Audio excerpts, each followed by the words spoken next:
You are listening to X-Wing Radio.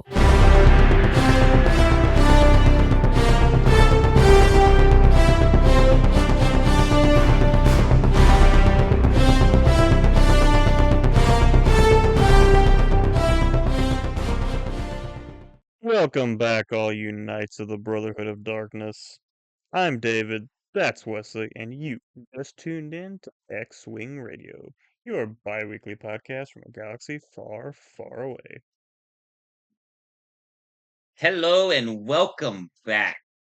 Alrighty, well, today we got a lot of stuff to go over, mainly what the title of this episode will more than likely allude to. Us talking about Darth Bane and the book, Path of Destruction, first book in the Bane trilogy. So that's what we're going to be talking about today. But first, David, I have a couple things I want to bring up and talk to you about. So,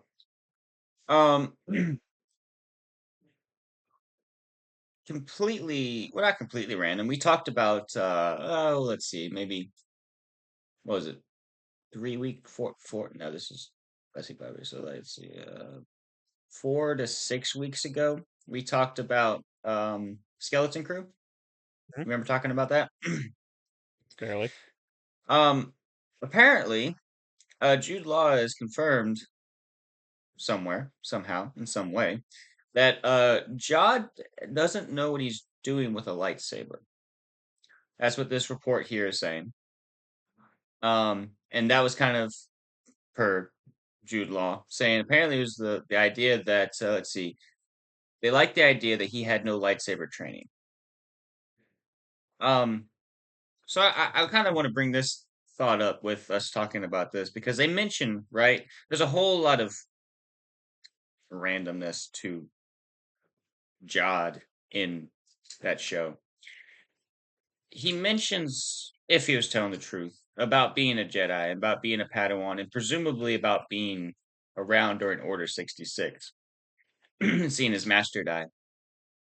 So I'm kind of confused if this is supposed to be the case. Do they not understand that a Padawan at that point in time would definitely have lightsaber training?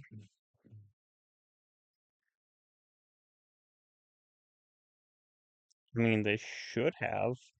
Yoda was teaching the Well, younglings how to use lightsaber, like really young yeah, younglings.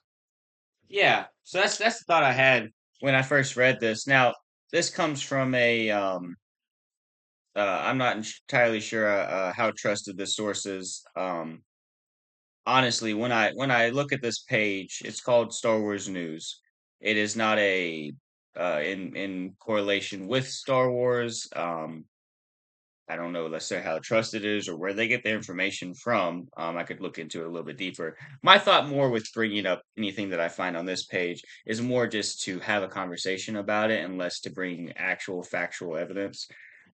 So it's not necessarily that he did say this, but if they did intend to do this, um, that's a really weird take to have on a character who supposedly should have been trained by Jedi.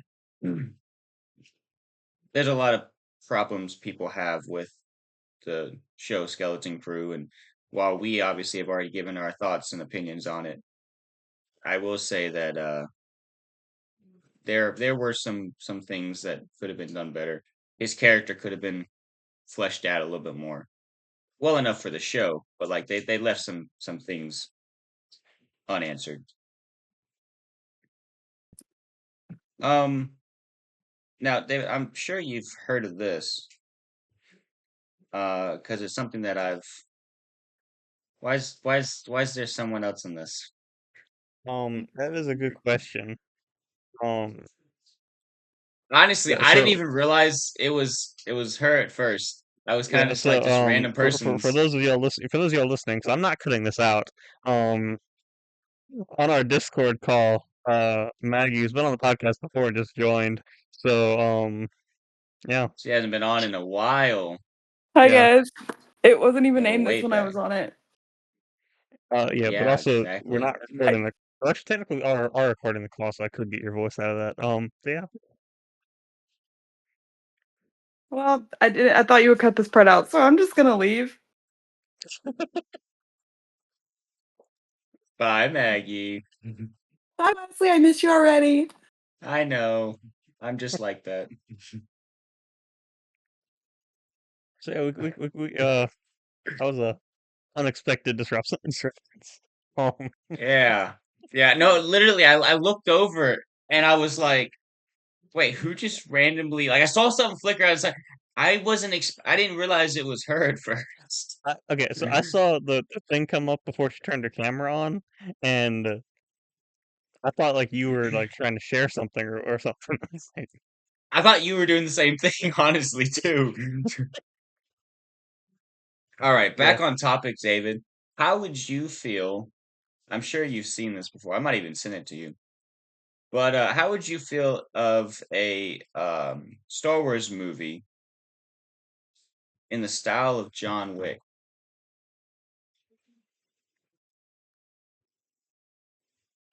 So you're talking about you've got this retired bounty hunter, and then Well, actually, the thing these here guys break says, into his house and kill his pet womp rat. So he goes on a rampage, killing. you know, uh, that's my bad for not clarifying. Actually, so the article thing here says that Ahmed Best, who we all know played Jar Jar Binks, um, and some other person here who I do not recognize the name, uh, want to make a Jedi John Wick style Star Wars movie. I don't know, like you said, obviously you could very easily parallel it. It would be a ripoff, hopefully a spoof, but bounty hunter, womp rat, whatever. Um, but how would you do that as a Jedi, right? Like, are you talking about? I mean, because it could very generally just be seen as a very violent uh Star Wars movie, like kind of like what we. I guess if you're focusing on the Jedi, it wouldn't quite be as dark as like what we get at the end of Rogue One, because that's more of like a not quite horror, but like more of that kind of a feel to it. Um, but I guess just a Jedi, maybe after Order 66, he's just surviving and he's just killing tons of stormtroopers. I don't know. I don't know how you do that with a Jedi, unless you want to introduce John Wick into Star Wars, but instead he's Darth Revan,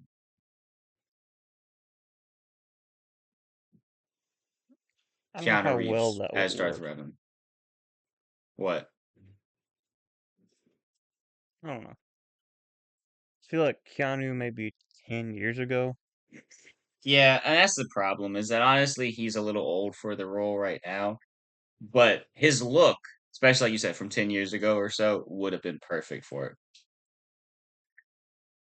Speaking of, and we've talked about this before in the past, speaking of darker Star Wars movies, we are going to talk today about a very dark character, who, if were to ever come into live action, would have to be portrayed in an extremely dark way. Who am I talking about, David? It would make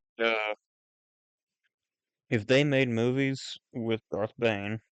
I don't think they would go as far as making them like R-rated. But Hmm. But they should. but if they made a movie about Darth Bane, it would be it would make Revenge of the Sith look like, or it should make Ooh, Revenge of the Sith look like Pixar, Louis. Bluey, yeah, yeah. Ellie's not quite to the point where she's actually watching shows, and we're trying to keep her from watching shows at any semi-regular frequency. But occasionally, sometimes we'll sit her down if it's like Sarah needs to get something done, and she'll set a show on, and but we've watched a little Bluey, so kind of on the mind. But anyways, so yeah, we've talked about it before. I think it'd be extremely cool if if done right, they were to bring in Darth Bane into canon. I think they'd screw it up. I think they'd screw it up. But it would have to be done very much in the darker tone of Revenge of the Sith in the times that they did that, and in darker tones like the ending of Rogue One, as previously mentioned. You know, um, that being said, David, this podcast consists of two people. So, introducing us into the book, I'm going to let you talk. Okay. So, Because honestly, if I wanted to, I could have my own monologue podcast, but this is not the Rush Limbaugh show. Well, if it is, this is a caller section. So he had people on his show, didn't he? you had people call I in, don't yeah. remember. Yeah. But yeah. So anyways, go So, ahead, David. Path of Destruction by Drew Karpyshyn.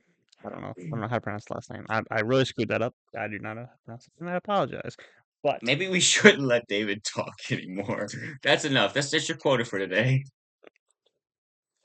I'm at the word count Yeah, for yeah. the day. It took But a yeah, lot. It took a lot longer than you'd expect, but yes. so who, who do you think this book follows? Like from the beginning? Uh, yeah. So, despite the fact that I'm pretty sure well, no, actually, maybe you didn't. It follows a guy by the name of Dez. Actually, I'm seeing here his name is Dezel. Um, yeah, which for a book about Darth Bane, you'd think is kind of weird. Um, Yeah, yeah. um, but yeah, so this guy Dez works in a cortosis mine. I know we've talked about cortosis before. Um, in the podcast. I don't think we've mentioned it, at least. We haven't really devoted a full episode to it. I don't. Let's be honest. There is probably enough lore to devote a full episode to it, but I don't know if we actually have the time to do that much research into it. But No. works uh on a cortosis mine for the Republic. Or well, the mine sells stuff to the Republic. Now, there's also another very interesting thing too. The Republic is actually at war at this point. You know who they're at war with? Well, they're at war with the Sith Order. Actually, no, it's the Brotherhood of Darkness, but it's basically still just the Sith Order. Um, David, earlier this week you texted me and told me that we were supposed to read a book. I hmm told you I didn't read, so I have no idea what you're talking about. That being said, um, I think the best way to go through this book is in the three stages that we get our character growth through.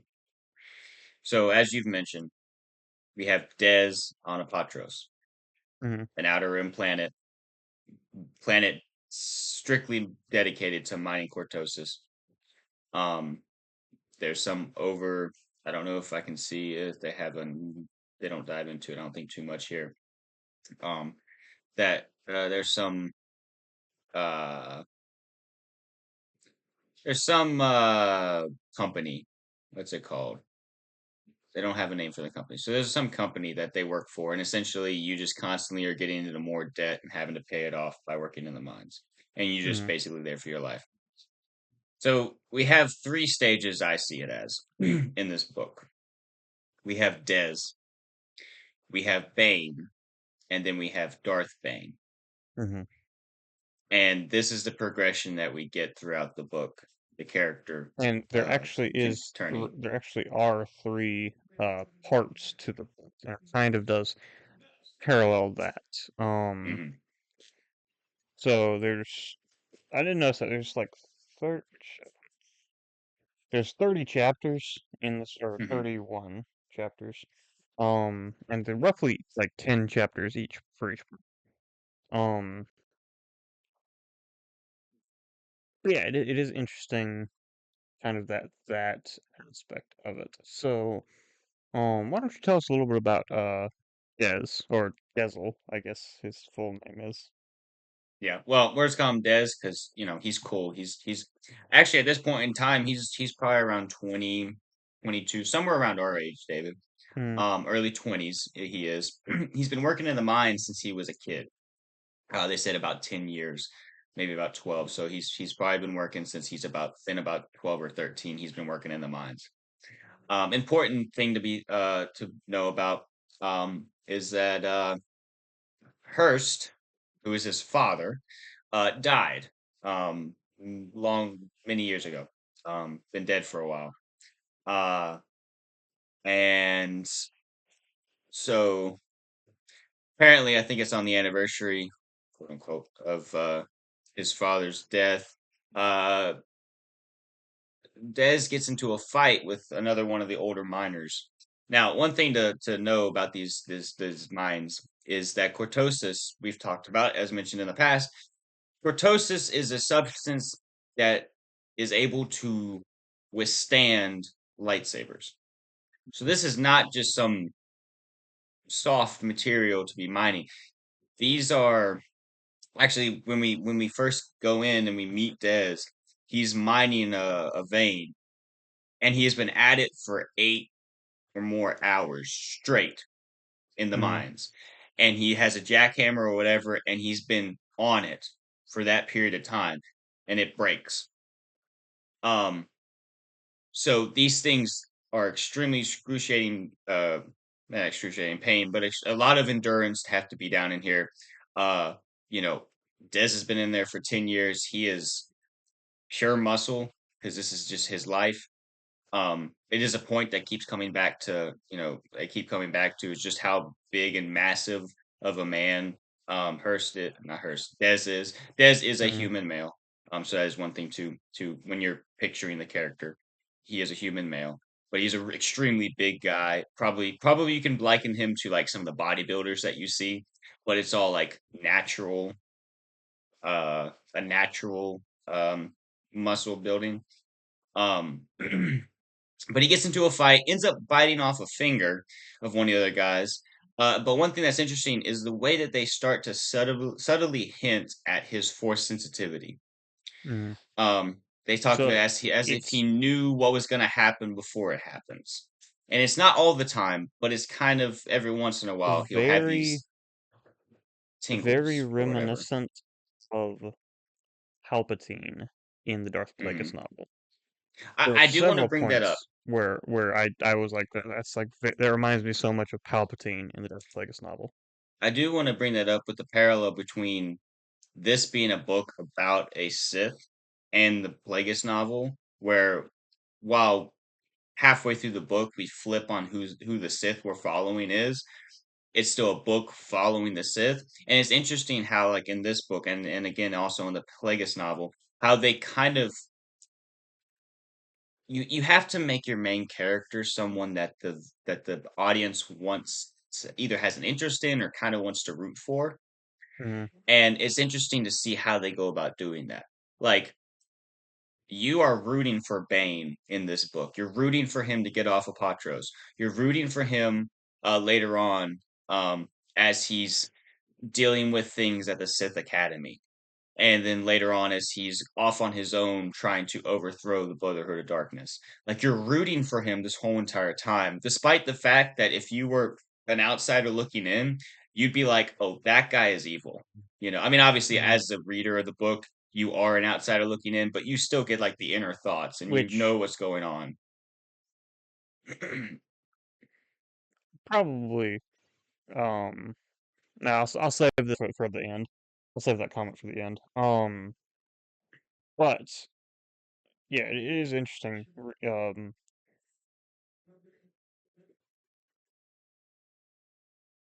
There's always kind of a struggle.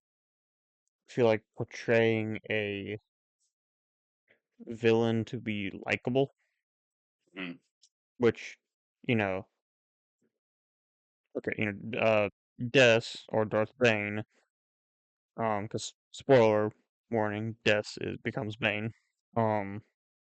Which that's probably pretty obvious. But for having a character so just like evil, it's hard to. I feel like sometimes it's hard. It would be hard to write a character to be likable in that way, or the character you want to root for, because Bane is the protagonist, but he's not the hero. In fact, Yeah.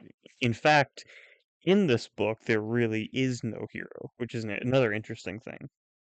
hmm Um, A lot of interesting things along the lines of stereotypical writing. mhm, I will also say this is another reason why characters like Darth Bane and characters like Darth Revan are such good and interesting Plagueis even are good and interesting characters to follow for a show or movie, probably preferably a movie, because you're not doing a cookie cutter movie. You're not making a remake of anything that we've seen before. Because you have to tell the story a different way, as you know, we'll dive into how this story is kind of told. Because like you said, you have a protagonist, you have antagonists, but you don't really have a hero. You maybe don't even really have a villain, depending on what your perspective on the story is. Obviously, Bane is a Dark Lord of the Sith. Sith are the villain, but mhm, we're following it from his story, his side of things. So he's not really the villain of his own story. So you know, mhm. Which, yeah, I guess he is a villain in the traditional sense, but and there are several well, the weird thing about this book too is almost every side character, like pretty much every other character, at some point plays the role of an antagonist. yeah. But it's also interesting to see how he interacts with those characters. So to briefly sum up his time on Apatros, because in all honesty, while his time there might be over a couple chapters, not a whole lot happens. No. After he gets in the fight with the other miner, he gets sent home and he's put on uh, he's suspended or whatever from work until such time as the other guy is able to get back. Which means no money coming in, which means he's going to be racking up more debt to have to pay off. Um, but anyway, so then he's like, well, hey, maybe I'll go to the bar. There's only one bar.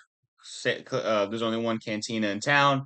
Maybe I'll go there, and maybe I'll strike up a game with um of Sabak. what's it called? Sabak. I'll strike up a Mhm. game of Sabak. Maybe win some money. He also finds out that there's a Republic. The Republic occasionally comes in with the military comes in to pick up the Cortosis, but they also, because they're at war, try to recruit people, so they have recruiters there as well. So some of those military people are in the bar. He strikes up a game with them, ends up winning a good bit of money from them. Um, but in the process of that, he pisses off the Republic men, ends up, long story short, ends up killing one of them, and then has to go on the run. So the Which, barkeeper is a friend of. Go ahead. which, let's be honest, the I don't I don't really remember the original fight where he bit the guy's finger off, but I think that was they attacked him first, right? Yeah. So Yeah, yeah, and the then guy again, attacked him first. here he He gets gets ambushed. jumped. Yeah, he Yeah, gets ambushed by the Republic guys and ends up killing one of them, but it's still completely on accident. self-defense. Completely He on did it on accident. But accident, it's still yes. self-defense. So technically, like at this point, he really hasn't done anything went wrong. It's not until you get to the Sith Academy that you actually start to see his darker side come out, which is Mhm. fitting because obviously at the Sith Academy he's trying to tap into the dark side. Yeah. But yeah, so he ends up going on the run. His But friend who owns so this well, cantina. also another important thing is the reason the Republic guys jump him is because he made a ton of made them lose a ton of money at slot tables Yeah, because he has this like because um he's force sensitive, he but kind yeah of can tell. the short of it is he's force sensitive, but yeah, he at this point he doesn't know that. He basically is They saying that, thought he was they thought he was cheating, and yeah. that's probably the biggest reason as to why they jump him. But they jump him, it's dark out, he doesn't know what's happening. Honestly, uh even aside from it being self-defense, the officer who he ends up killing, I'm pretty sure is the one that drew the blade, which is what ends up being the weapon used to kill the officer. So it's like Hmm. Dez didn't even have a weapon on him. He just using the force was able to sense his surroundings and, be able to protect himself in that way. But anyways, he ends up going and joining the Sith army. So Hmm. for anyone who is just completely movie-based Star Wars, we need to run down this for you. So we're talking here about the Jedi, talking about the Sith, right? We're talking about the Republic, and we're talking about the Brotherhood of Darkness. We're talking about their army. Okay, it's not Hmm. just two Sith like we're used to seeing. It So is a multitude of Sith. There's a temple housing multitudes of Sith who are learning so under this masters and stuff like is that. at this point, so this is kind of like, so for reference on the timeline, this is roughly halfway between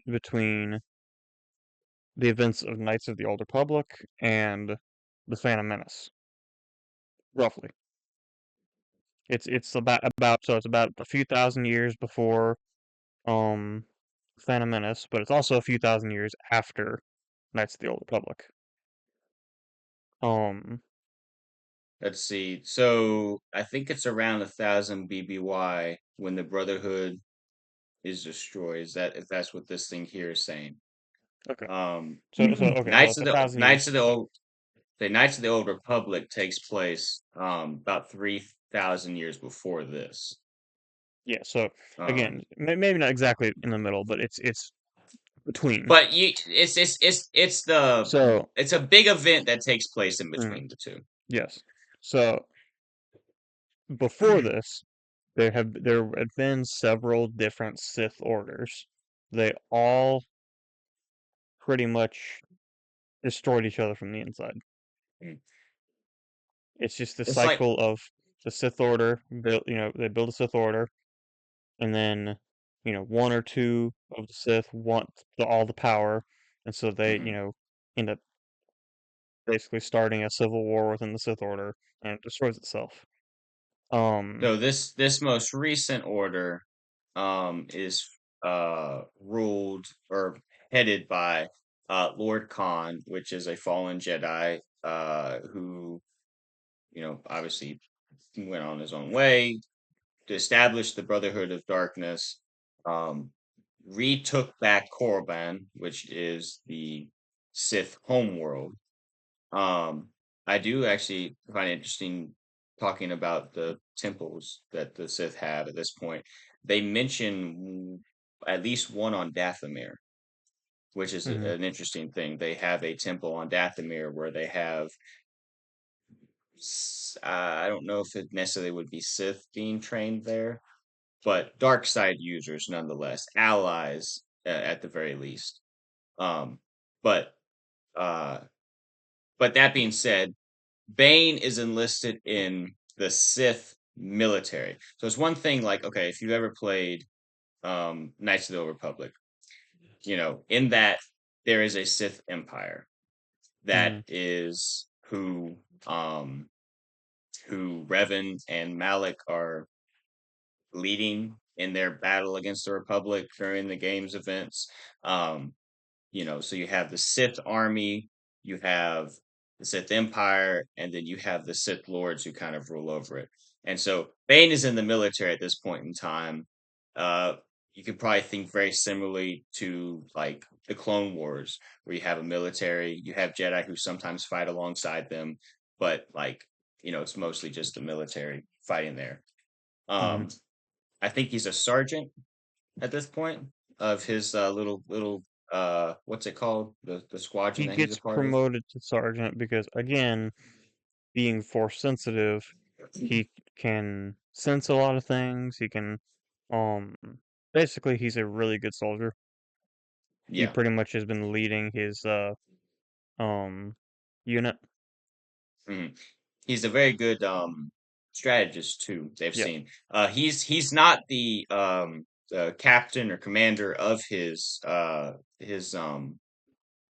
platoon or whatever his I don't know what they called the group he was a part of. But whenever they even mentioned it in the book, they said whenever the fighting starts, everyone knows who's in charge, Mm. you know, and it's because Bane has shown multiple times, which I guess he still does at this point, but he has shown multiple times that he is good under pressure. He knows what to do, and he can lead men into gloom walkers. That's what they were called. Mhm. But he can lead them into battle. Yeah. Um.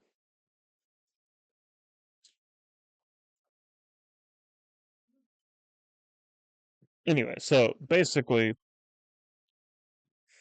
um, they get to this point where they have to take a Republic.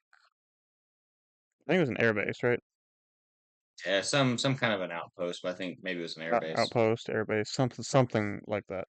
Um, and basically, they're the lieutenant over this the Gloomwalkers. Uh,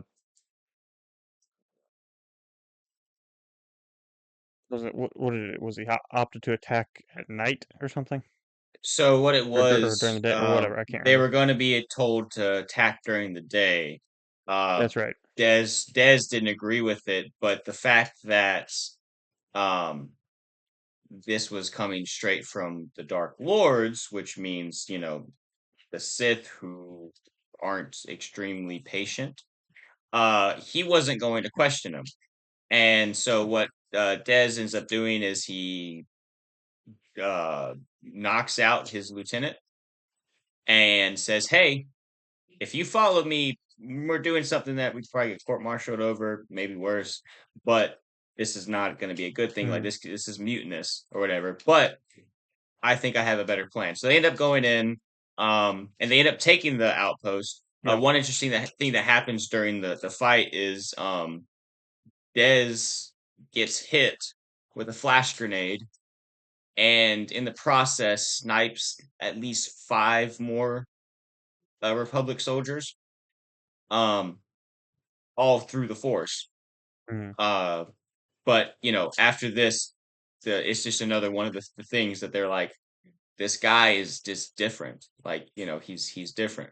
Um, when they get back after taking the air base or whatever it is, uh, the lieutenant has come to, and has Des taken away and is put in prison until a Sith Lord comes to take Des, because you know he wants to deal with Dez's punishment. and so he executes Dez, and then it's the end of the We book, find right? out we find out that Bane is actually somebody else that we have not even met in this story so far.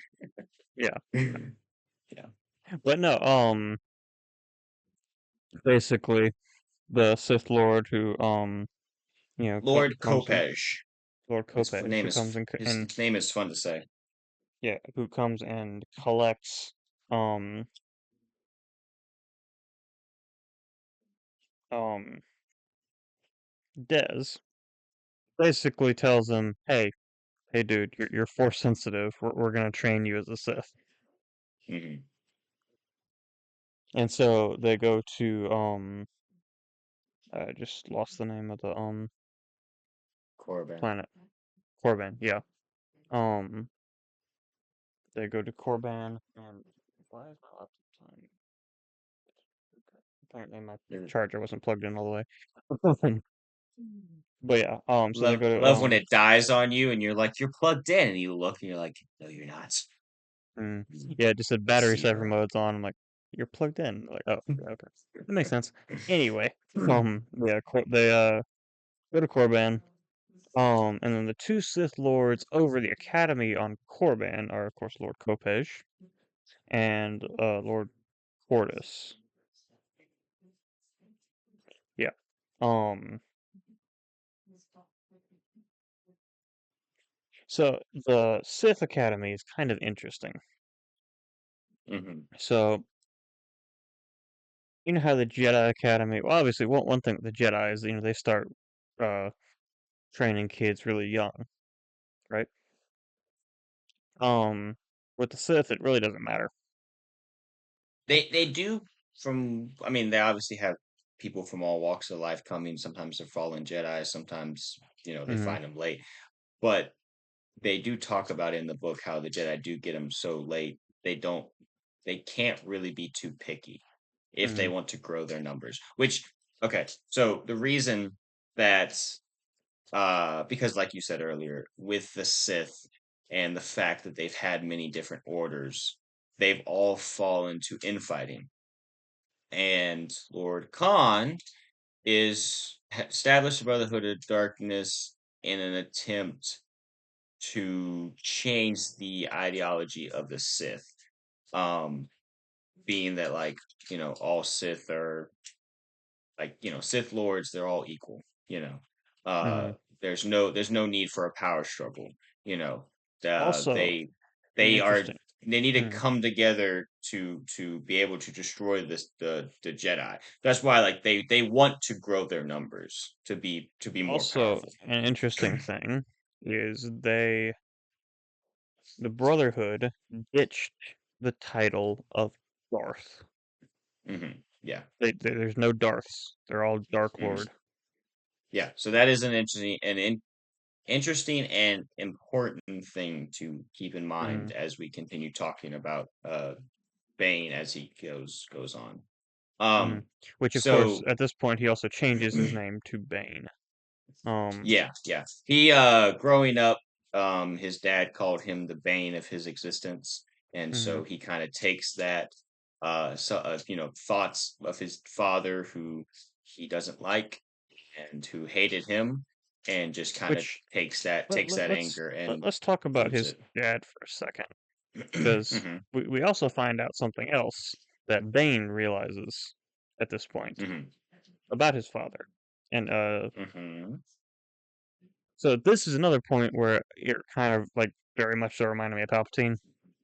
Yeah, yeah, I So got that. Bane realizes that through the dark side, he actually was the one who killed his father.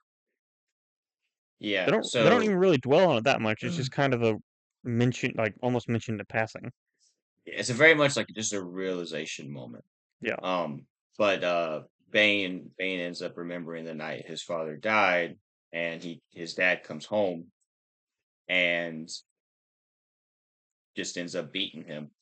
And Hmm. before he gets beat, Bane tells his dad, he says, "Hey, you better make this a good one because you may not end up being able to. I'm about bigger than you, so you may not be able to do this again."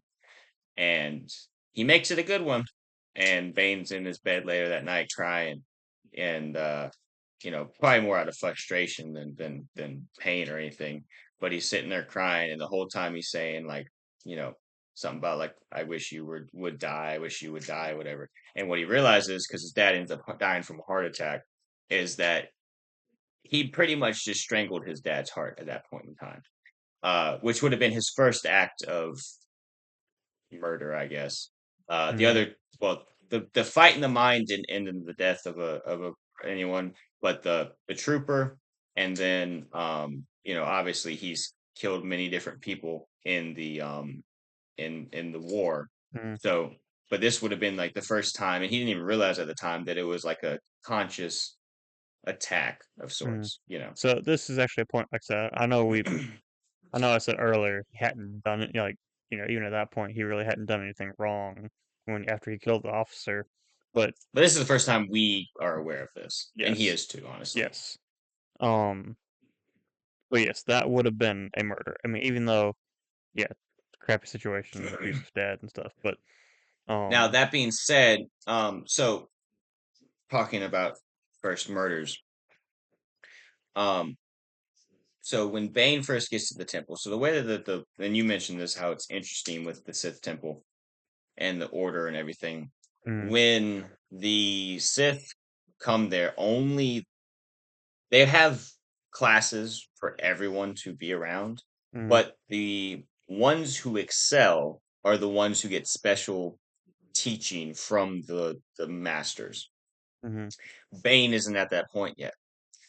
Um, he's getting maybe a little bit here and there because people can tell just how strong in the force he is, but he's not there yet. So what he ends up doing is he goes to the archives and reads a bunch of stuff about, a bunch of the old manuscripts and writings from ancient Sith.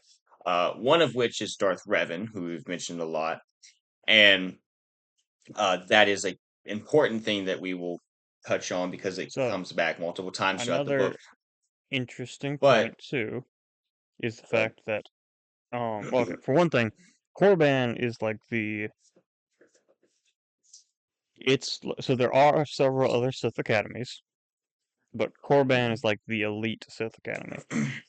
yeah, Like it's where it's it's where basically like the best go. it's basically like the MIT of Sith academies. Hmm. Yeah. Um, Now, but another thing too is interesting. Even though it's like the best Sith academy in the galaxy, or the the supposedly the best Sith academy in the galaxy, the archives are nowhere near as complete as the Jedi archives. So generally, mhm, when we think of Jedi archives, think of the Temple on Coruscant and how much like holotapes and holocrons they have. mhm, Sith Temple has no holocrons because, again, through all the rises and falls of Sith empires and Sith orders, um, a lot of these artifacts have gotten lost, and mhm. also they're illegal in the Republic and are destroyed. Well, either Yeah. destroyed or locked away in the Temple on Coruscant. Um, Mhm. which that's also another thing too. Why are the Jedi keeping Sith holocrons? Um, but It's never for a good thing, but yeah, which I guess you could argue that that's where like Palpatine might have learned a lot of his stuff after the fall of the Republic. Um, maybe that's true. which would be an interesting thing to talk about. Which I don't know if there probably is something from that time period going into that, but that's not what we're talking about right now. Probably. Well, the thing to But of note so within with what I was gonna say, I was gonna preface two more things. So mm, because of the archives, it's mostly just paper, mhm, scrolls, and books.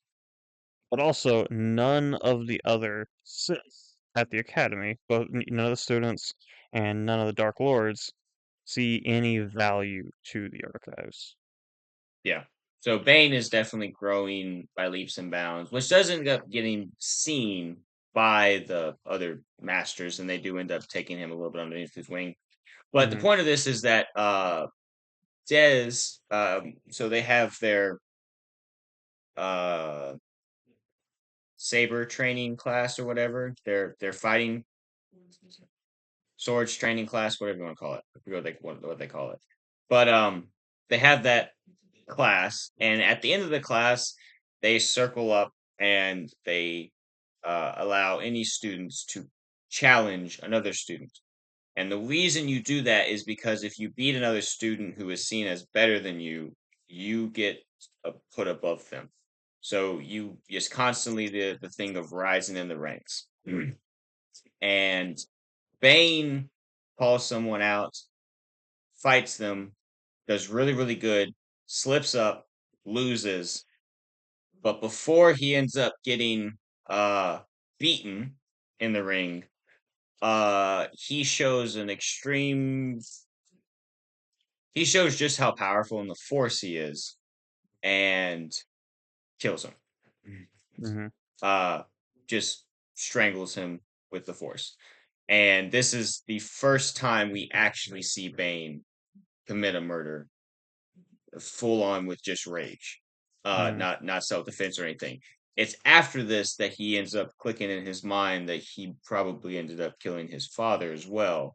But it's after his first murder that we find out about his actual first murder.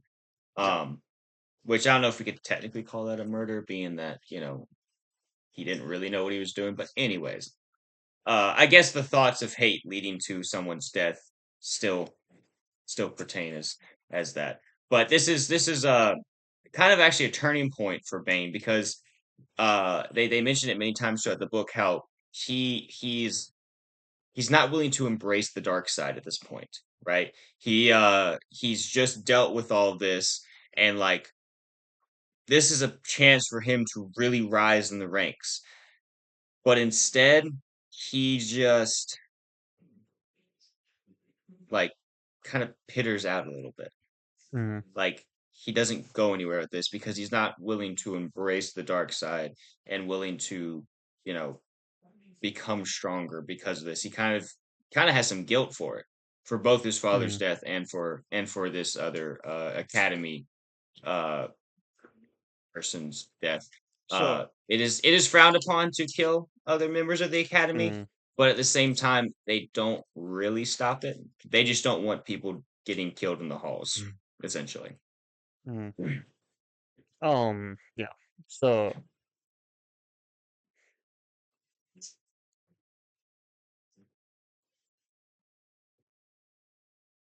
a lot of this stuff, I mean, it is interesting. This part of the book is very interesting, but a lot of this stuff is kind of Hmm. like not really a whole lot to necessarily talk about.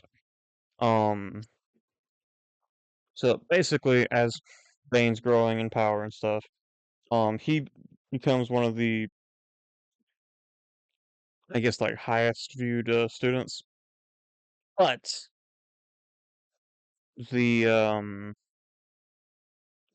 the Dark Lords don't really like him, so they kind of stop giving him all the special Well, treatment. what ends up happening is so this other student, Well, Zabrak. yeah, so that is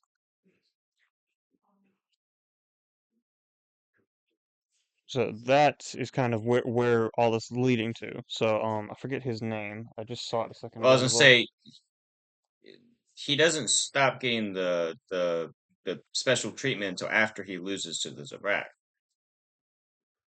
But it just kind of solidifies the fact that he wasn't progressing and Mm. wasn't as good as people were saying he was. Because after he ends up killing this one guy, it's him and this other guy, which I would love to find out Well, his okay, name. so basically the whole point with this is Bane isn't getting the attention all the attention he wants from the Dark Lords. Yeah, he He, as he he he's progressed, he's kind of at this point tied for first with this Zabrak student. I can't remember his name. So I was gonna look for it. Sir Sirac, Circa, Sirac, I can't. Sirac, yeah. Sirac. It's Yes, Sirak. I can't pronounce it, yeah, but we'll go with Sirac. Sirac because that sounds pretty much right. Yes. So he's kind of tied for first with Sirac. So of course Hmm. he challenges Sirac to fight, and Sirac nearly kills him. And so at this Yeah. point, after spending weeks in the back to tank, he's finally back out to being basically normal function again. But no one wants to have anything to do with him because he lost the fight. Hmm. It's interesting because I want to touch on this thought here. The difference in Bane, the way he carries himself before and after this is interesting because so before this, he's pretty headstrong, right? He, he's ready to take on the world and be the best in all this. After the fight, like immediately after the fight, he's all down in the dumps, right? Mm, But then as he ends up, and we'll get to how he starts to grow in his power, but as he does end up growing in his power, and then later ends up challenging, besting, and all that stuff, and then even as he ends up becoming the Dark Lord, and taking over, destroying the Brotherhood of Evil, Darkness, he keeps the demeanor of someone who's lowly, but it is all in an effort to deceive anyone watching him.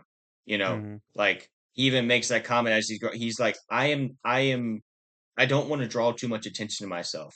Like I don't need anyone else. I'm growing as it is. mm, I'm going to, it's kind of like that thought of like, you don't have to constantly be posting stuff on like social media to show that you're, in the gym working out, just like, you know, grow in silence or whatever. It's like he's doing that, and then all of a sudden he's gonna come out and be like, "Hey, I'm the best," and like mm. he can prove it, So, And he kind of keeps that demeanor of keeping his head down, keeping a low profile. mm. So I'm gonna we've already been talking for almost an hour coming up here, so I'm gonna go ahead and just kind of get us through part two because part three is really where we start to get like the bulk of Mhm. the actual like action in the book. I mean, obviously, like I said, the whole academy part is very interesting. There's a lot of lore, Mhm. and there is some action, obviously, with the duels and stuff. But basically, around this time, the Jedi form an army. They call it the Army of Light. Again, some of the names in this book are just um That was definitely a Jedi named group. yeah, yes. So the Army of Light to combat the Brotherhood of Darkness. Um, and one of the Jedi actually um turns traitor and goes to the Sith to basically tell them, hey, this is what the Jedi are planning. So this Jedi um becomes or ends up after basically telling Lord Khan all this stuff about what's going on. Ends up becoming or going to the Sith Academy to learn the dark side. And her name is Bethany, and she ends up kind of befriending Bane, but she's trying to use Bane to elevate herself Mhm. because she wants to basically get Bane to be able to basically get Bane eating out of her hand, train him up enough to beat Sirach, so she can really become the top student. Mhm. Basically, it's essentially her plan. Also, don't forget to mention that she's gorgeous because the Yes, book literally says it like every other line. yes. It honestly is funny how many times they mention her beauty. I was talking to Sarah about it, and we were listening to it in the car, and I was like, "Yeah, it's funny. They keep mentioning like every other line that how beautiful this character is." And as soon as I got those words out of my mouth, the narrator mentioned that aspect, like, "Oh yes, something about her beauty or whatever." And I was like, "See, right there." It's like Like they do it it all the time. yeah, so it really makes a point to drive that point. I don't know. But yes. Point Yeah. made. Yeah. But yeah, so Githany's trying to train Bane because again, at this point Bane lost the duel. No one wants to have anything to do with him. Not the Dark Lords, not Mhm. any of the other students. So Githany becomes one of the star pupils. And so she's getting a lot of these, the Dark Lord's tension. So she's taking what she learns from the Dark Lords, turning around and going, hey Bane, let's I'll show you some of this stuff. Mhm. So Bane's life at this point is pretty much just reading the archives and learning from Githany. Mhm. Now, an interesting point to me at least was Bane. So Githany had just learned basically Force Lightning, Mhm. how to summon Force Lightning, and in her kind of internal monologue, she's like, I barely just learned this. I can barely make sparks, and then she teaches Bane this, and Bane produces this massive electrical storm in the archives, like with barely any practice, Mhm. just to kind of illustrate how powerful Bane actually is. Yeah, her whole entire plan while in this is to keep him slightly below her, but she Hmm. is having a hard time doing that just because of the pure raw power that he has, and the Hmm. fact that he's been reading the archives, and the fact that she's been teaching him, like you mentioned with the Force Lightning Storm. Hmm. After I think they mentioned like an hour of just getting the concept down, this is what he produces. Hmm. And none So, of the top students who were being taught it in the class earlier will even be able to produce anything mhm. barely resembling this. So You do need to mention him with his um, lightsaber training. yes. So wait, which of the Dark Lords was it? Was it oh, Cassim, because there's three Dark Lords. And third one? the what do they call him? The Sword, the sword Blade Master, yeah. Scene. blade master. Yes. Cassim, that's what it Yes. is. So Yeah. Kasim is teaching him how to use a In secret lightsaber at night. in secret. Yeah. Um, there's Korban and not Korban. Um, I get the names. The But the other two Dark Lords, don't the have anything to do with Bane. Cordis, the Cordis, that's what essentially I'm like thinking of. the principal of the school has Yeah. banned any of the other lords from even noticing that Bane exists. Yeah. Like that's how far he's fallen. Yes. And so Kazim actually gives Bane a lightsaber with a curved hilt. So think Dooku's Hmm. lightsaber. Yeah, Um, yeah. That was an interesting because I knew very far in the back of my mind that Bane had a curved hilt, but I was like, oh, that's really interesting that someone like Bane is another character that has such a interesting mhm. shaped So he lightsaber. so he is so, he uses a single blade, and no double bladed, no dual wielding.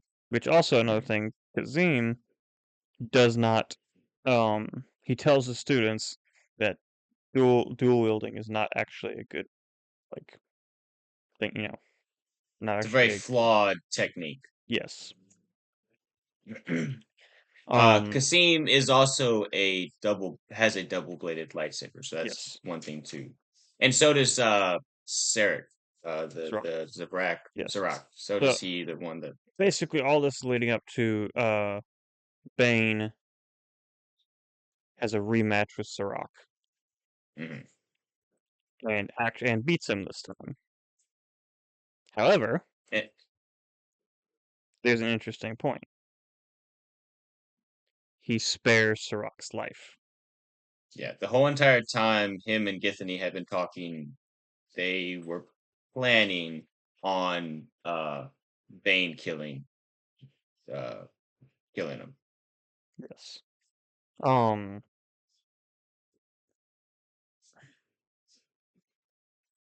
so I know what happens next, but I can't remember how we get to this point.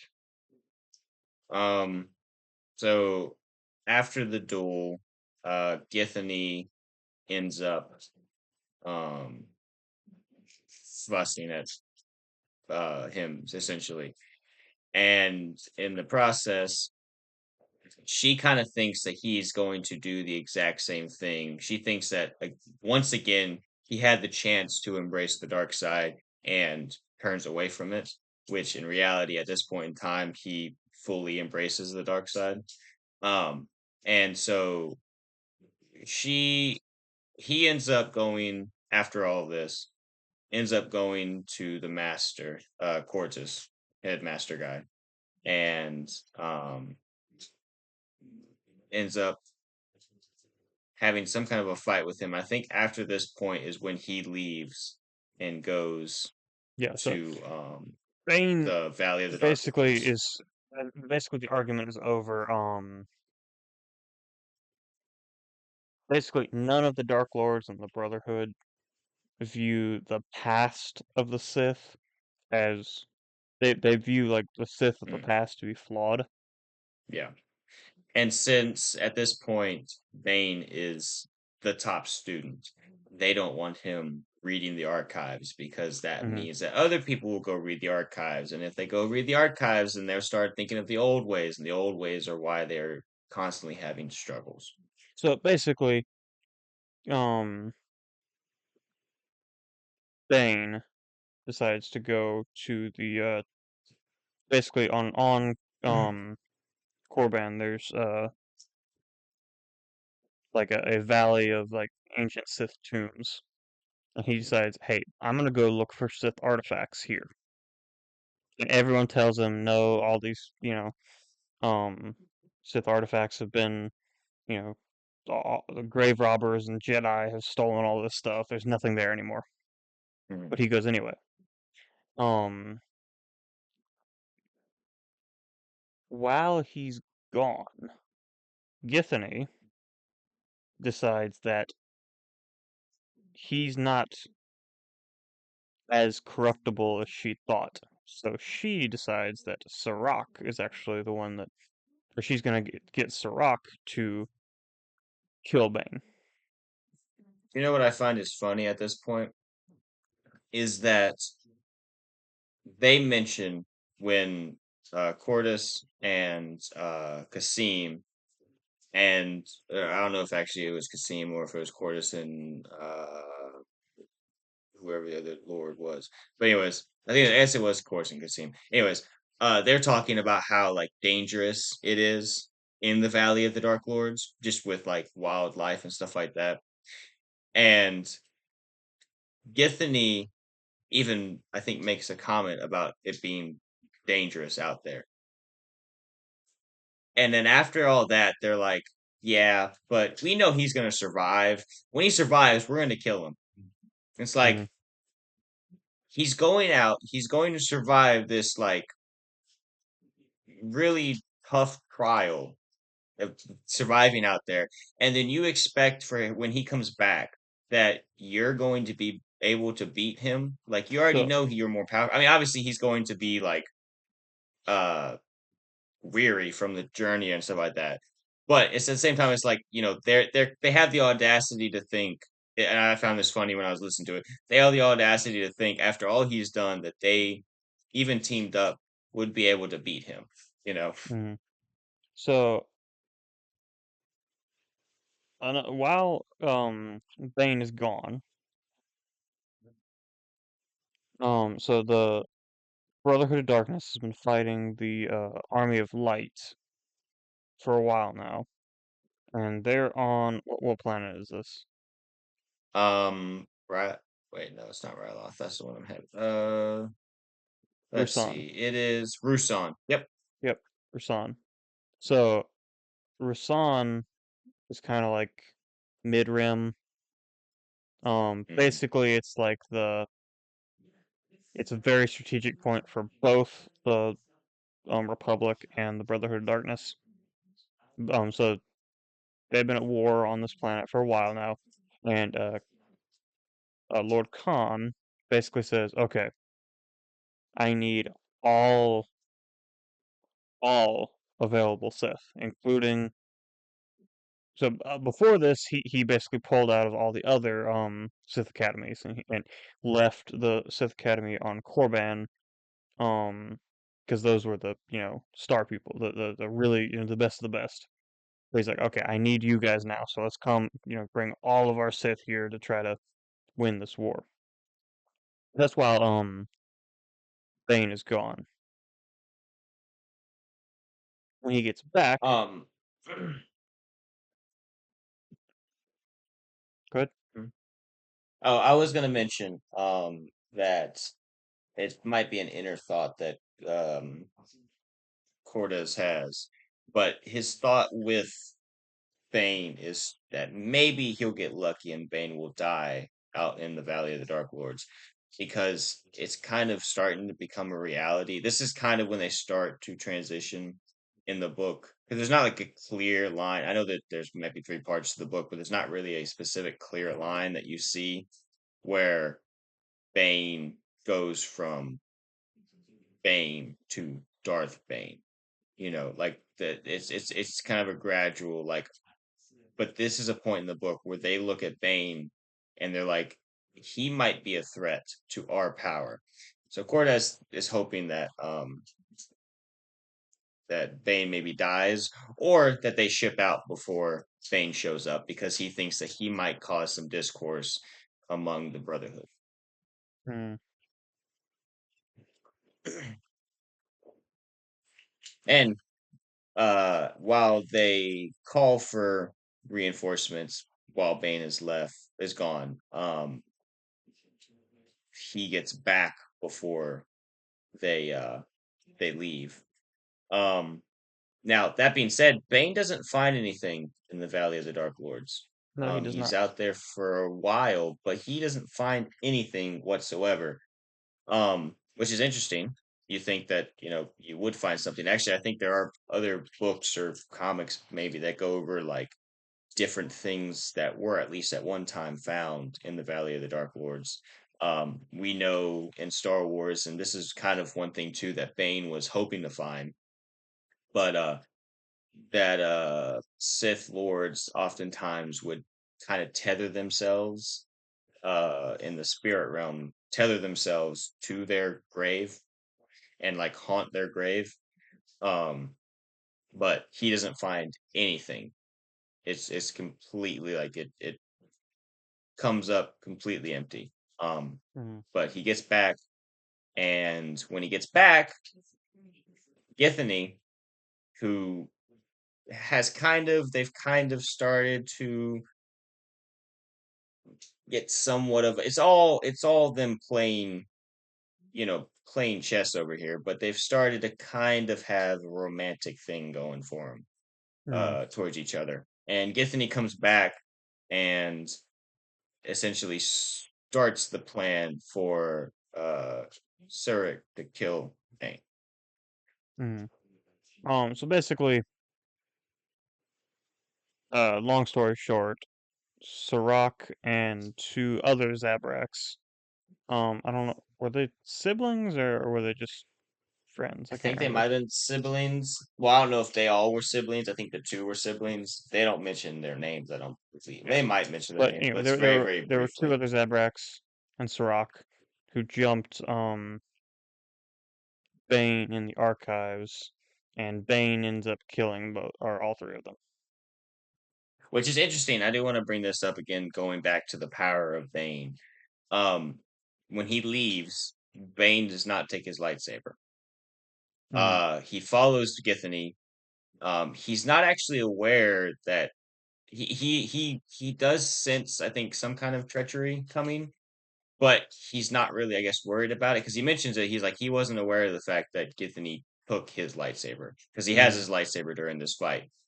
Um, but he like was probably about ready to just like barehandedly kill all three Zabraks, which he kind of does with two of them. I think mm, Githany ends up killing one of them, but it shows just how far Bane has come from that first defeat against the Surak, yeah. whatever his name is. I don't really Um. care. Anyway, He's all dead that to anyways. say, um, Well, after that, we dive into part three because Bane claims the title of Darth and then yes. leaves Korriban. So he leaves. He does not go with the army to Rusan. he leaves out on his own to try to find basically more ancient Sith knowledge. And Hmm. do you want to know where he ends up going? No, I'm good. Okay. Well, anyway, so the army for the Brotherhood of Darkness ends up going to Busan, or all the Hmm. academy on Corbin, and Githany somehow manages to weasel her way into being one of Lord Khan's, like, you know, basically Lord Khan's right hand. Well, she does that in a very interesting way.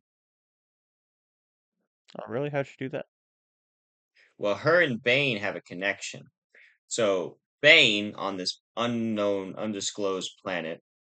Actually, I think it's actually called the Unknown World. It Do has you a want to know name, what it, but do you want to know what it they actually title is? it they title it as the Unknown World. What is it? So it I don't is remember. planet Lahan, or Lihan, Okay, Leon. which, Uh, to those who have played KOTOR, that might sound familiar, because that's the planet that the Star Forge was in orbit around. mhm. Um, So, um, actually, when Bane gets there, there's like wreckage of the Star Forge still in orbit around the planet. it Um, was put as like some kind of a memorial, so now it's just gonna yes. forever look like that, I So guess. there's basically an ancient Sith temple on this planet that Bane finds after making friends with a Rancor. Um, Yeah. You know what's funny is as you said that, I got to the section here on the Wikipedia article that talks about him uh, on Lihan, mhm, and Rankar just because it's in blue jumped to my sight. I was like, "Hey, look at that! That's what you're talking about." mhm, yeah. And in this temple, he finds a Sith holocron. Wonder whose holocron it is. Well, it is none other than Darth Revan. So, while all this stuff on Rasan's going on, Bane is over here just learning a bunch of stuff from Revan. Mhm. Now, Briefly, David, I think maybe it might be a good thing to go over what exactly is a holocron. um, that's a good question. What's the Star Wars explanation for what a holocron is? Um, I don't know if there actually is like a set definition, but basically it's a either dark side or light side artifact that a force user can basically record information on. The way that they kind of explain it in the book is interesting too, because it's one of those things where it's meant to be as if that person is actually teaching you. Hmm. Like the holocron, because okay, so Star Wars is obviously science fiction. They have, droids that are essentially like artificial, like real life AI or like real time AI where they like actually like C3PO, C3PO is like a actual like person per se. And so it's kind of one of those things where like it kind of knows where you're at and kind of like it teaches you like a teacher would teach you, but it's all artificial. The Hmm. holocron is probably But has some. There's probably some aspect force wise with it that yeah, it's because I even mentioned that like you can't download the information. It has to be tapped in through the force. But like the actual thing itself might have more to do with the force than technology. Um, but anyways, it's but he not like learns a from this. it's not like a hologram recording. Yeah. It's almost like it's almost like a device that you can use to copy your consciousness. A force user can use to copy their consciousness into. Yeah, yeah. But anyways, this whole entire time he's learning from Darth Revan.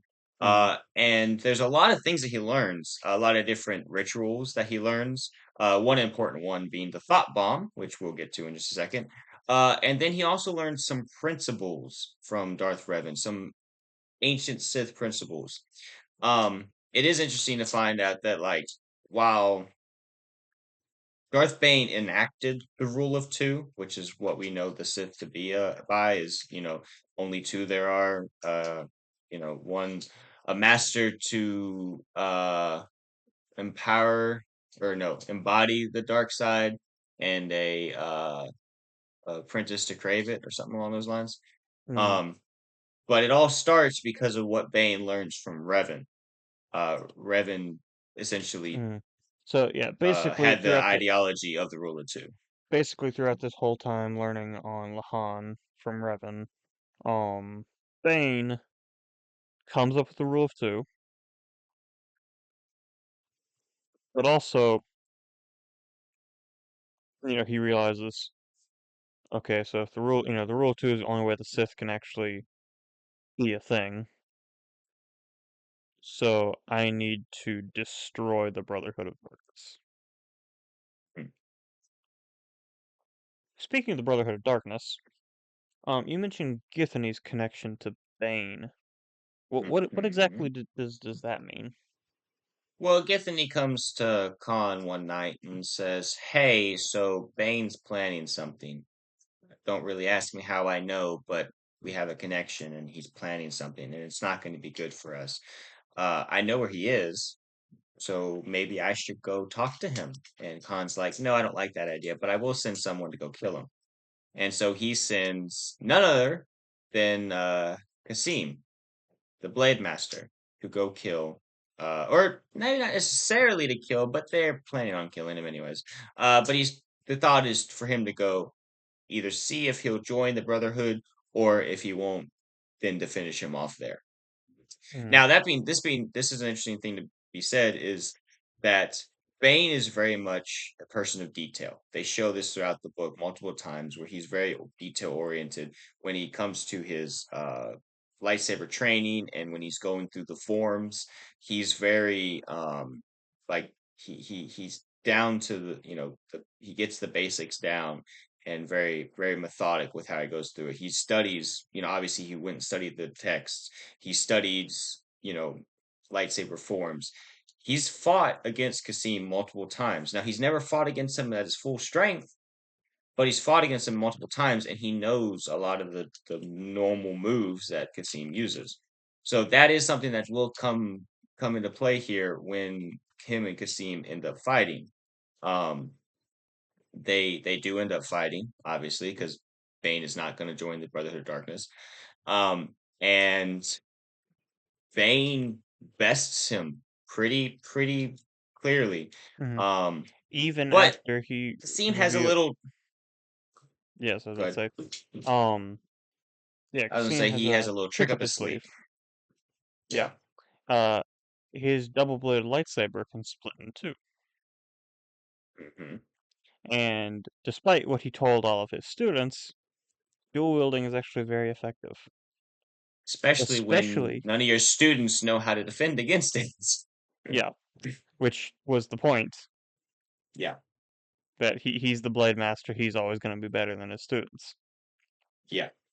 So Bane ends up. So what the entire time that Bane was fighting against Kasim and backing him up, he, knowing the temple, which they were fighting in the temple, uh, essentially was backing him into a corner, making sure that none of the exits were going to be around for him to get out. Uh, Bane knows the tempo though, so as he is retreating, because now he's getting bested by the Blade Master, uh, he is backing his way to the exit, and so he can escape. Um, but being that he doesn't really want this fight to go on forever and to have to live his life looking over his shoulder, because Kasim's constantly coming after him, because that's he's gonna come after him to end this. Uh he gets himself out of the temple, and then sends an entire shockwave at Kasim, just collapsing the entire temple on him.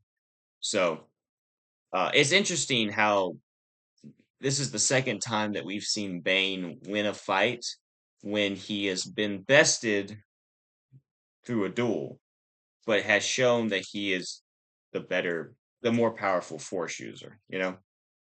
Mm. Yeah, which obviously, well, Bane is still a formidable duelist, but Yes. it doesn't compare to his Force ability. But I think they even mention it later, like when he takes on some of the other or the other Yeah. masters, how So, he is definitely, formidable with that, but they're like, I can't even match you within the Force, so. what is Khan gonna do now that Bane isn't dead? Well, he's gonna try and kill him again, Well, but this how's he time gonna he's gonna. do that? Well, he wants Githany to do it, and so Githany kind of puts her own little touch on it. So obviously the chemistry that him and her and Githany and Bane that they were having, Hmm. uh, she goes to see him and tries to get him to join the Brotherhood, which he actually. Well, actually, first off, after he killed Kasim, he goes and he says, "Hey, I've actually seen the error of my ways. I do want to join the Brotherhood. Hmm. Meet me at this point. We'll talk it over." And so Githany goes to this rendezvous point and is just planning on killing him. But she knows that she's no match for Bane, so what she's gonna end up doing is she's gonna kiss him. That obviously just Um, kills a man. Okay, fine, fine, I fine. mean, She's gonna kiss I him. know it can be kind of, cooties and whatnot, but I don't think it's deadly.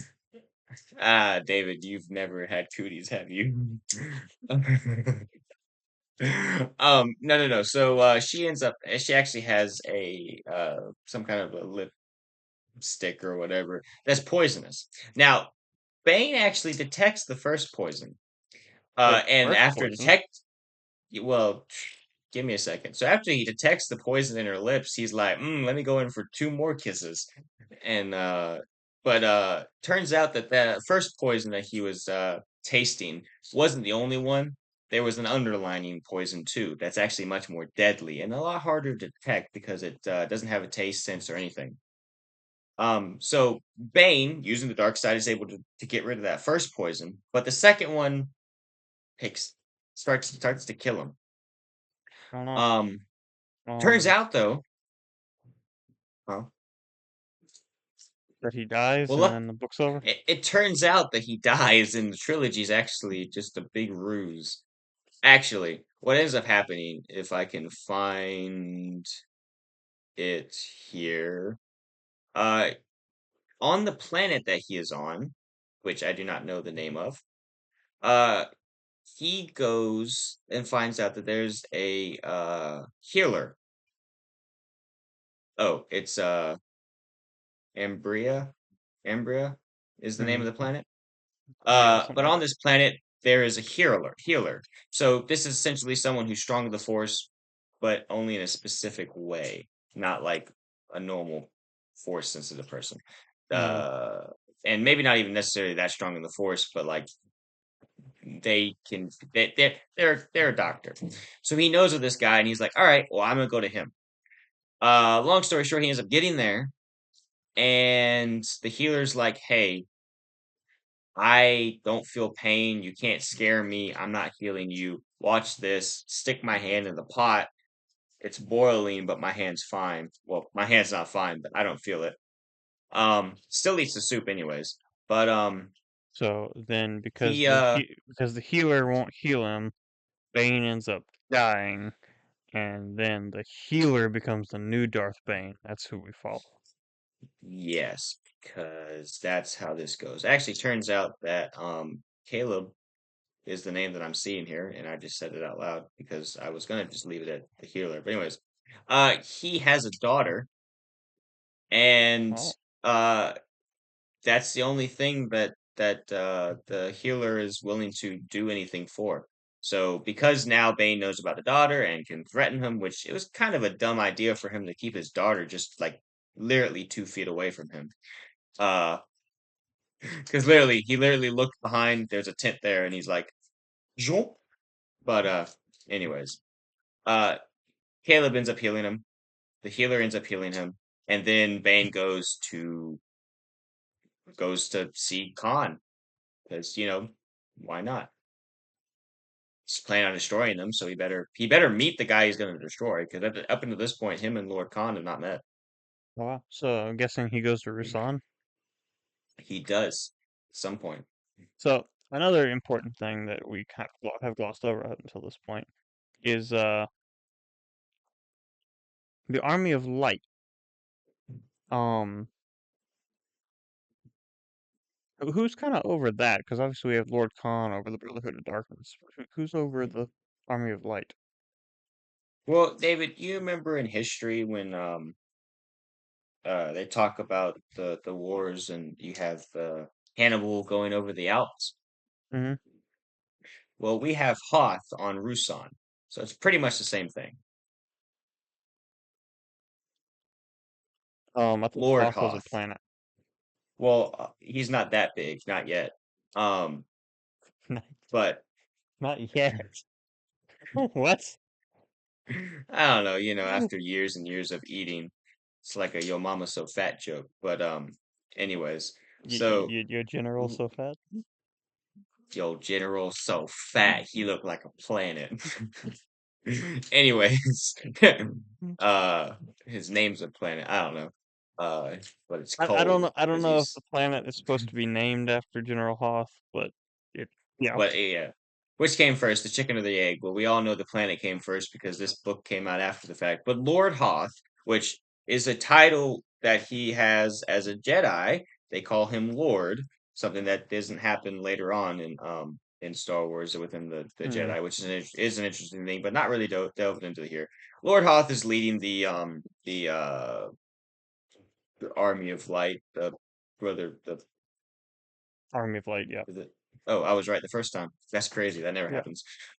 He's a military strategist, Jedi, but obviously he has his shortcomings.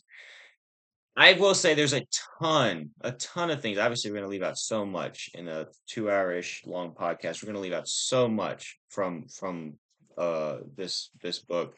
There's a lot that goes on with him, but a lot of it, besides the fact that you need to know who he is, isn't that important for the overall arcing story of Bane.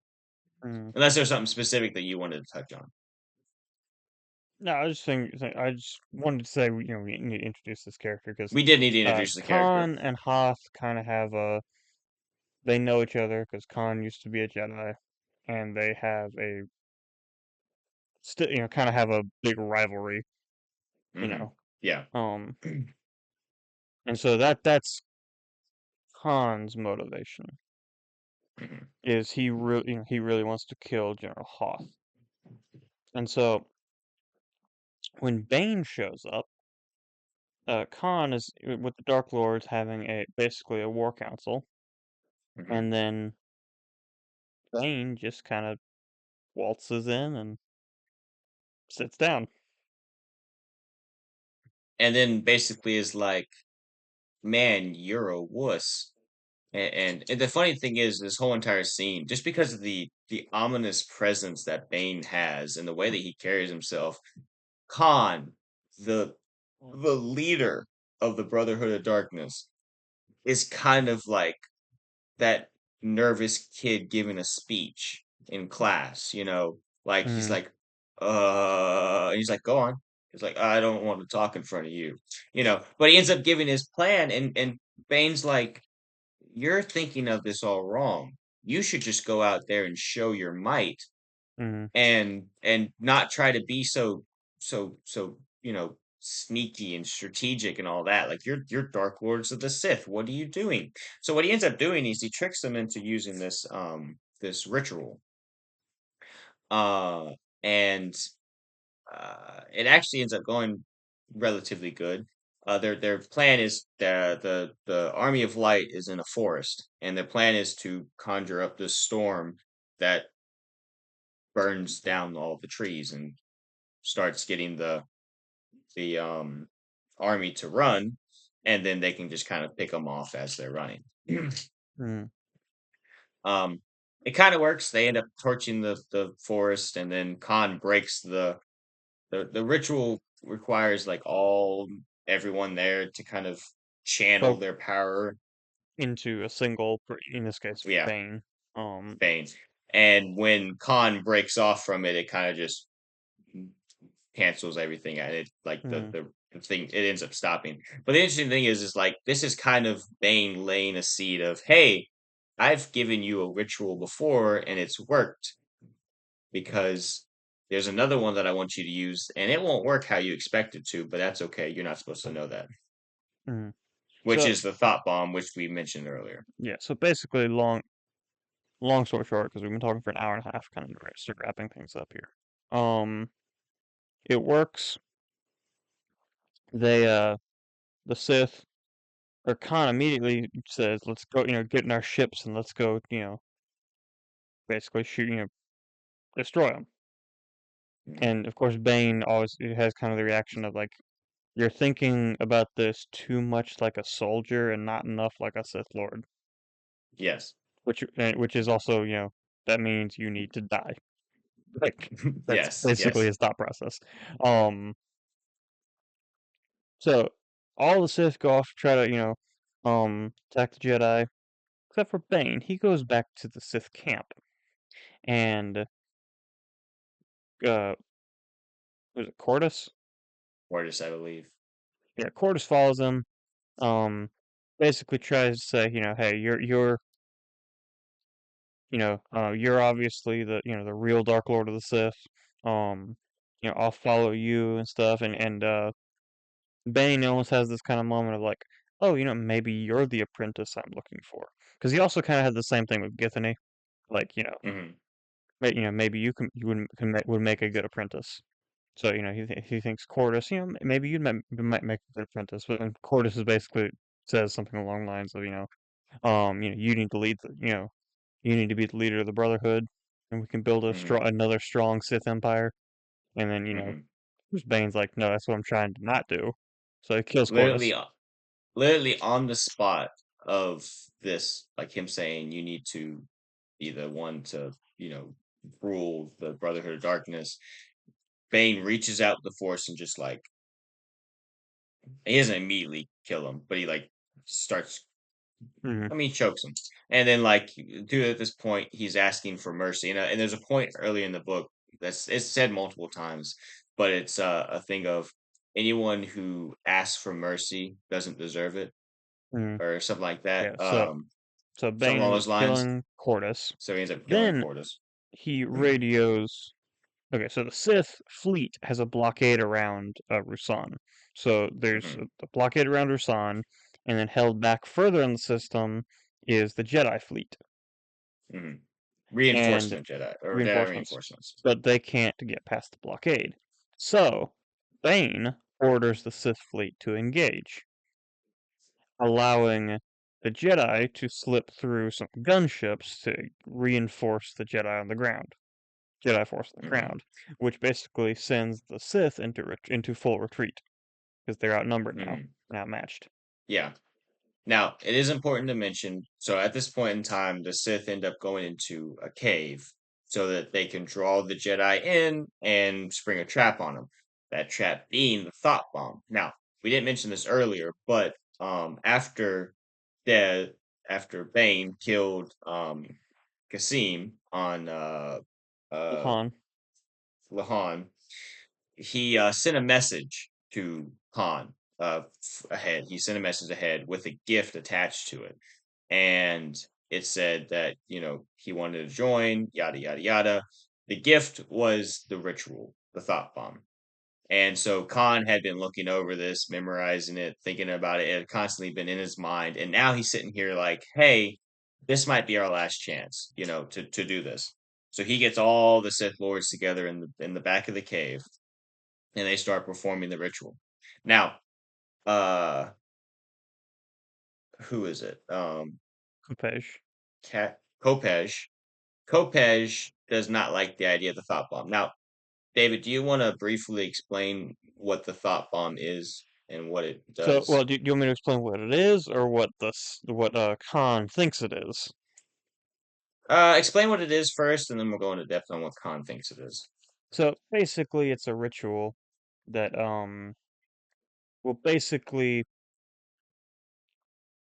it's kind of what it sounds like. It's a thought bomb. It's a bomb conjured through the Force, and it traps the spirits of Force users to get basically binds them all together and traps them in a certain place. Um, Jedi and Now, Sith as alike. mhm, yeah, and so Khan's thought on it is that through the combined power of all the Sith coming together, they can kind of make themselves kind of a force field and shield themselves from inside. But obviously, that doesn't end up happening. Now, Kasim Kopej does not like this idea. So there's fighting on the outside of the cave, and on the inside of the cave is where they're producing the thought bomb. Hoth, no, actually, it's not Hoth at this point in time. It's the other Jedi Master. Do you remember what his name is? Um, I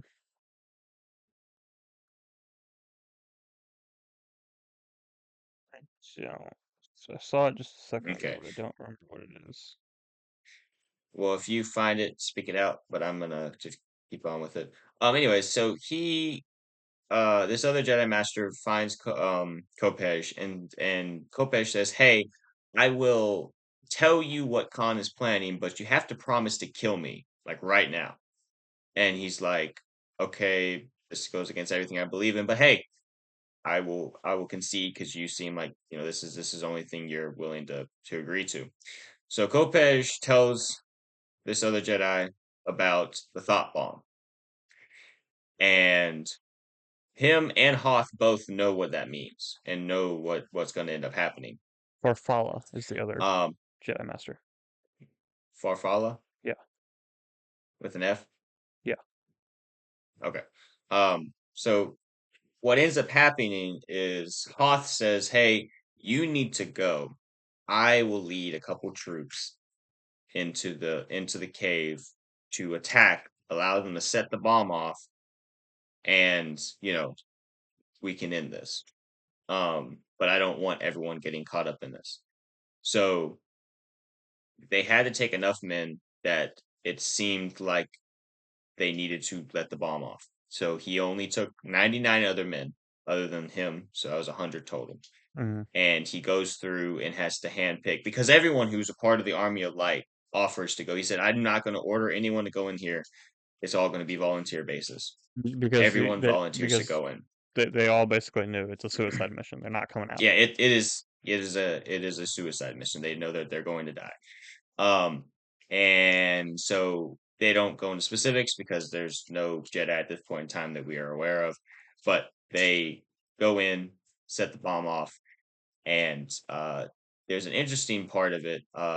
Githany is a part of all this. She ends up getting getting out of the inner circle, and But she's she, making her way through. She's making her way through the caves, and the thought bomb goes off. And this is the description we get of kind of how it deals with humans or living beings. mhm, She's standing there, and no sooner is she standing there than is her body just reduced to ash.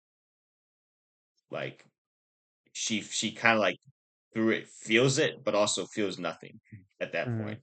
Like it's a very quick blast kind of a mhm. deal. Um, but yeah, at this point, this is it. The Brotherhood of Darkness has been destroyed. Um, Bane's plan worked. A lot of Jedi have been destroyed, but not all of them. And Bane has succeeded in his plan. But he Mhm. still has that pesky little problem. He needs an apprentice to crave the power. Well, you see, that's where we come across the epilogue of the book. Mhm. So obviously, this is setting up the sequel, Rule of Two.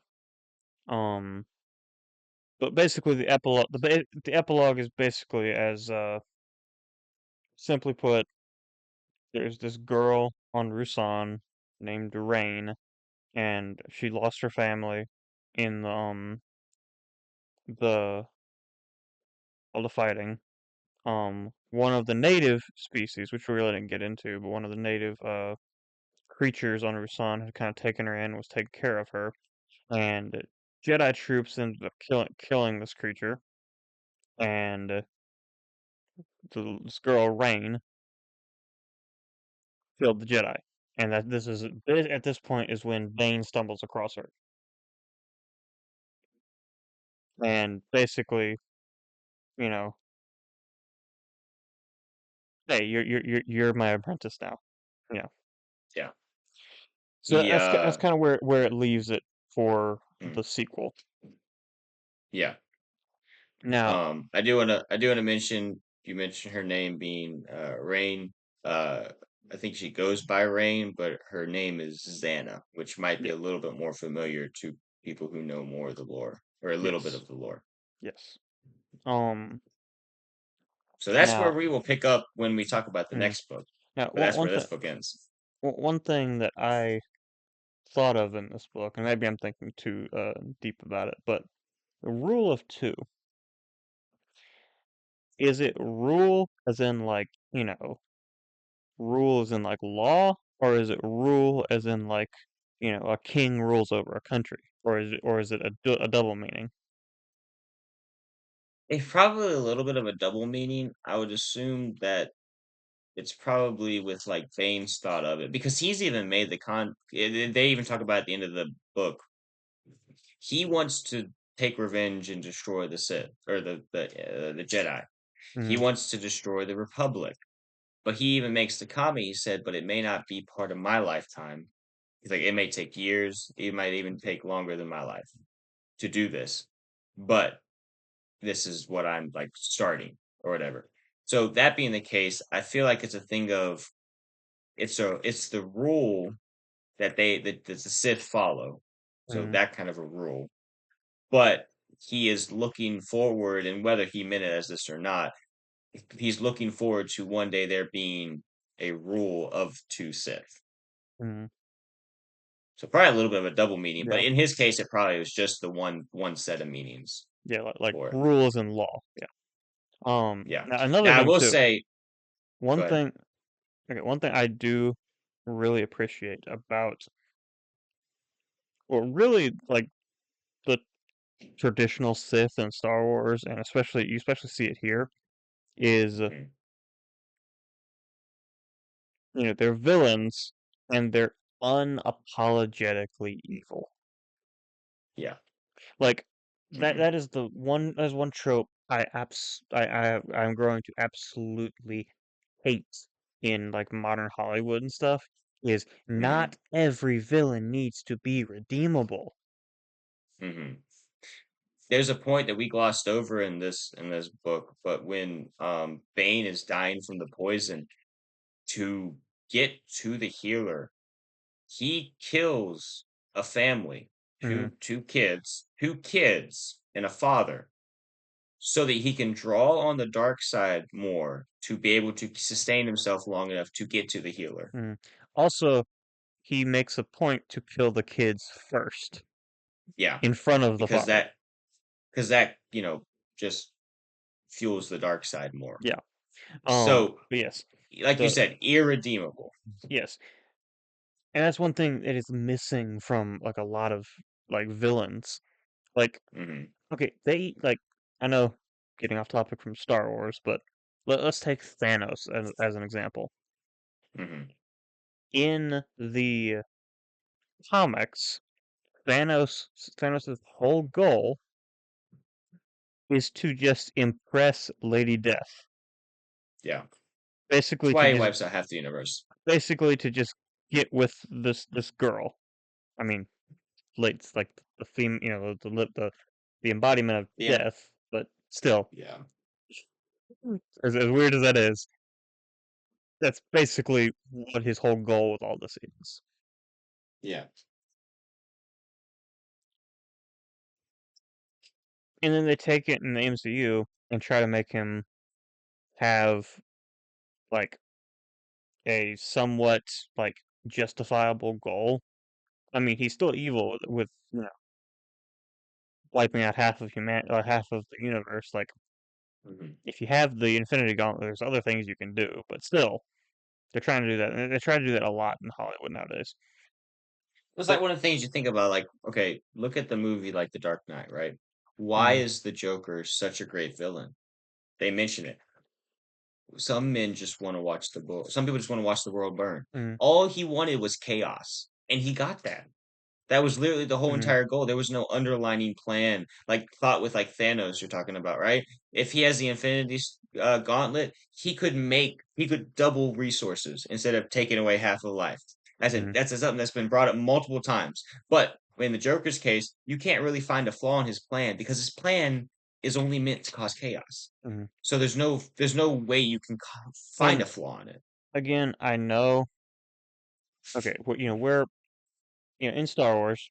You have Vader, which is a villain who ends up getting redeemed by the end. Hmm. But who's the real big bad of the original trilogy? The Hmm. Emperor. There's no redemption for the Emperor. Yeah. Like, if you actually Um. look at, I know George Lucas talked about that. Like, if you look at Anakin's story, it's really, like Darth Vader is a very sad character. Like, you know, he's just as much. I mean, not taking any blame away from the character, but you know, he is a victim of all of this. Yeah. He's a slave his whole entire life. Yes, but Now, David, I do want to mention this and let you had a butt to put in go there, and ahead. I'll let you finish. Well, this is going to take us slightly off topic, so Okay, what was I about to say? But like I said, I appreciate having like villains that are just unapologetically evil, no redemption. They're just mhm. they're evil and they have to be pretty much be killed to be stopped. Yeah. Now it's mentioned throughout this book at times, and I would assume that the idea in Star Wars came from this book. The Sith Ari. We've Hmm. mentioned this before. Okay. Now, and I think we've even read the prophecy on the channel before, at least the main part. So the Sith Ari is essentially the Sith chosen one. And there's a debate over whether most people, if you look at the way that it's said, if you read it and take it as it's plainly put, yes, Bane fits the description. Some people say it might be Anakin. It probably is still Bane though, um, Well, I think you can make an because it argument for talks. the arguments I've seen are Bane, Palpatine, and Anakin. Yeah, well, I would say personally, if it's in the Darth Bane novel, more than likely the Sith Ari is Darth Bane because I would assume this is where it came from, like Hmm. concept wise, in the real world. But what are your thoughts on the Sith Ari? And obviously, like, you can't. It's not a thing of like, oh, it's real or it's not real. Like, it's a thing that it's a prophecy in Star Wars.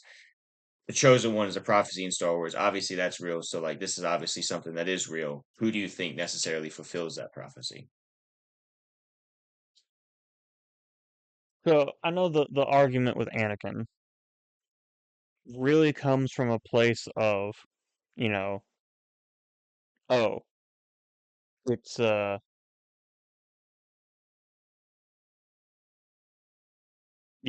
chosen one of the Jedi and the Sith Ari are the same person.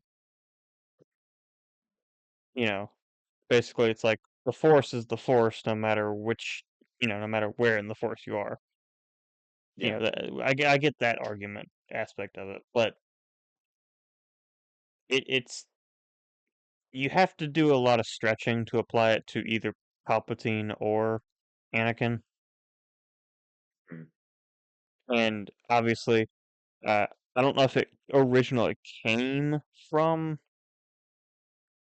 the Bane novels, but it's the whole Chekhov's gun thing. Like, you don't Yeah. there's not really a need to introduce this, and then okay, I would understand if you introduce it and then have it being a driving force for Darth Bane, and then at some point reveal that he's not. But they kind of just mention it in passing in this book. Yeah. They don't even Yeah. mention like Bane thinking he is. He doesn't even believe in the prophecy Yeah, necessarily. yeah. It's not something that he's concerned about. So, and that might come up in Rule of Two or Mhm. Dynasty of Evil, but Yeah. Now,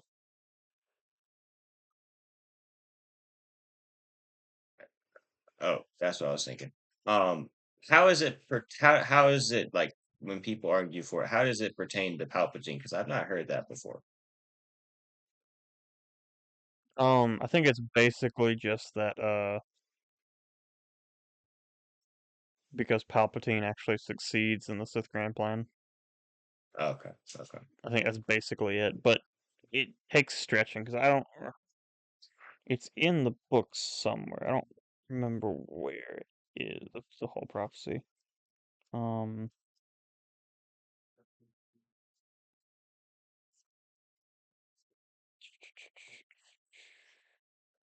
um, that's the Sith Code, which that's also another interesting thing I want to talk about too. So yeah, the hmm Sith Code. Peace is a lie. There is only passion. Through passion I gain strength. Through strength I gain power. Through power I gain victory. Through victory my chains are broken. So Which that is interesting that with what Bane keeps coming back mhm. to, because So that Khan Khan wants the Brotherhood to to essentially amongst themselves to be at peace. And mhm, Bane keeps saying, but peace is a lie. So why are we trying to do this? mhm. Yeah, so that's also another interesting thing about the Sith at this point. So I know in Clone Wars when they brought back Maul in the first episode when Savage finds Maul, Maul is kind of he's kind of going crazy, and that's actually one of the things he's basically repeating. You know, Mhm. um, through victory my chains are broken. Chains are the easy parts. You know, that quote, which there's a little bit of behind the scenes. Apparently, Dave and Sam Witwer had kind of a conversation of, hey, do we actually want to canonize the Sith Code? You know, Answer: d- yes. should do Sith even have a code? Which that hmm is an interesting thing. So obviously, if you're talking, in terms of legends, the Sith that's the Sith code. But I don't necessarily think that the Sith during the Rule of Two era really had a code. Hmm. Just think about it, like that. That's a holdover from the Sith Order stuff. Obviously, the Sith of the Rule 2 era would have known about all this stuff. I don't know Well, I don't know necessarily that would. necessarily. You gotta think about it like this, right? Because Bane kept going back to the code Mhm, multiple times, and he saw it as, especially with the Brotherhood of Darkness, that they were not following that. mhm, Peace is a lie. Um, you know, you gotta. So I think it definitely was thing that if Bane in and of himself would pass down the Sith mhm, code, but whether they follow it necessarily, that might not be the case. But um, it is something that I feel like, because you gotta think about, like, okay, Pirates of the Caribbean, not even just because it's in Pirates of the Caribbean, maybe real world things, but like the pirate code, mhm, right? Sometimes people who you wouldn't expect have codes. It's also one thing, you think about it too. Um, I forget, there's a name I think for this move, but where you cut your lightsaber on and turn it back on, off and on. yeah, It's a move that the Jedi wouldn't do because it's dishonorable, and the Sith wouldn't do because it should. It's a sign of weakness, essentially. And it's like, okay, there are certain things, maybe even for different reasons, that the Sith wouldn't do code wise. I mean, I don't even know if you can necessarily call that a code But per se, see, I feel like but it though like, with the Sith, it wasn't necessarily that it's not entirely the fact that it's dishonorable. It's the mhm. fact of like, okay, yeah, you might be able to win that way, but you're not really. It's almost like It's the not. way it's almost like the way the Vikings viewed a lot of this stuff. It's like, yeah, you might be able to win that way. It's easy, but there's no glory in it. Yeah. Well, it's also like you want to show that you're more powerful, and Yeah. that's a weak move. But what I'm getting at though is like, well, and I don't even know say if you can call the Sith code an actual like code, you know, like the way that it's laid out, it's not necessarily like principles to live by per se. Mm-hmm. Um, but it is something I feel like that the Sith would embody and agree with. Peace Mm-hmm. is a lie. They don't agree in peace. You know, um, what's the next line? Oh, something about my chains are broken, or my That chains are was the gone, end or of it. whatever. But anyways, it's just one of those things where I think they would definitely agree with it and maybe even live by it. But it's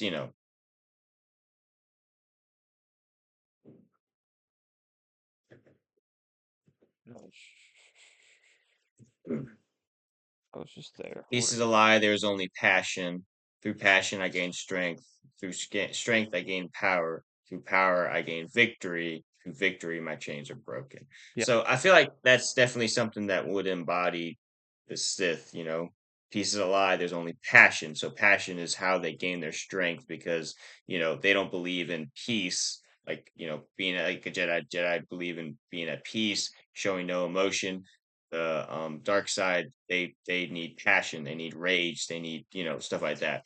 Through passion they gain strength because the more passion that they have, the more strength that they have, as long as they know how to channel that. Through strength they gain power, obvious back and forth, and if they're more powerful they gain victory. So I think that's still something that they would definitely, personally at least, I think that that's something that definitely would still semi live by. Mm-hmm. um but Yeah. either way, I did end up finding the Sithari prophecy. All it is the Sithari will be free of limits. The Sithari will lead the Sith and destroy them. The Sithari will raise the Sith from death and make them stronger than before. So I definitely feel like that does fit Darth Bane.